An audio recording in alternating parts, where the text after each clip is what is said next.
Alright, ito naman papakita ko, medyo kakaiba, no? Ayaw pa, magustuhan nyo po ito. Meron din naman talagang tumatangkilik. But anyway, pakita ko na rin po.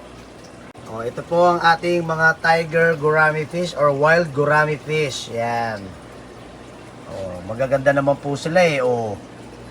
Actually, yung iba nating mga kahabis, mga kalodi dyan, talaga nangunguleksyon ng mga ganito. Ayan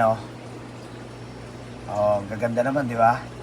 So, ang sukat po ng ating mga gourami fish na ito, medyo malalaki po sila, ha? So, ito, yun, maliit, yan. Ang sukat po niyan, mga 1, 2, 3, 4, 5, more or less, mga nasa 5 to 6 inches. Yung pinakamalalaki na yan, umaabot po yan ng mga 7 to 8 inches. Yan. Yan ang ating mga, correction nyo na lang po ako. Correction na lang po kung mali po ako, tiger gourami fish or wild gourami fish, alright? Yan. Basta may mga bumibili po yan. May mga mahilig sa ganyan. Kasi matitibay po ang mga gantong klaseng gourami. Alright? Tsaka pang malaki ang aquarium po ito. Yan ha.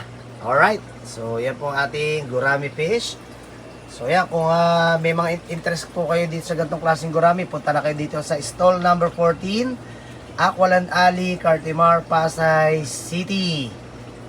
Alright.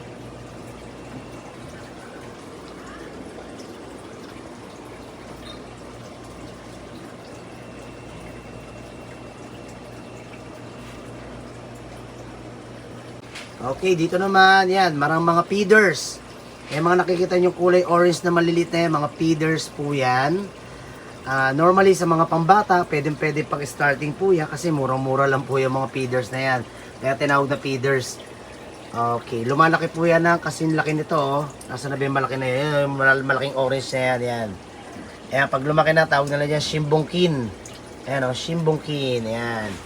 Ang sukat po ng shimbongkin na yan, mga nasa 6 inches po yan. So yung mga feeders naman natin na maliliit na yan, mga at least mga nasa 1.5 to 2 inches lamang po yung mga feeders na yan. Ayan, ang laking aquarium po yan. Ayan, nagdagdag po ako ng tubig ngayong gabi na to. Ayan Alright, so yung mga feeders available yan ha. Okay, tapos nung natitira kong koi fish, yan, dadalawa na lang yung malalaking koi fish na yan, available din po yan. So to mahaba ito, mga nasa 12 inches to. Kung doon ko nagkakamali, 12 to 13 inches yan. Tapos itong isa mga nasa 9 to 10 inches naman itong isa na to. So right now, yan lang available kong mga koi. Okay? Ayan, laki yung haba niya, no? Okay. So yan, magandang gabi po. Maraming salamat ha. Dito lamang po yan sa stall number 14, Aqualand Alley, Cartimar, Pasay City.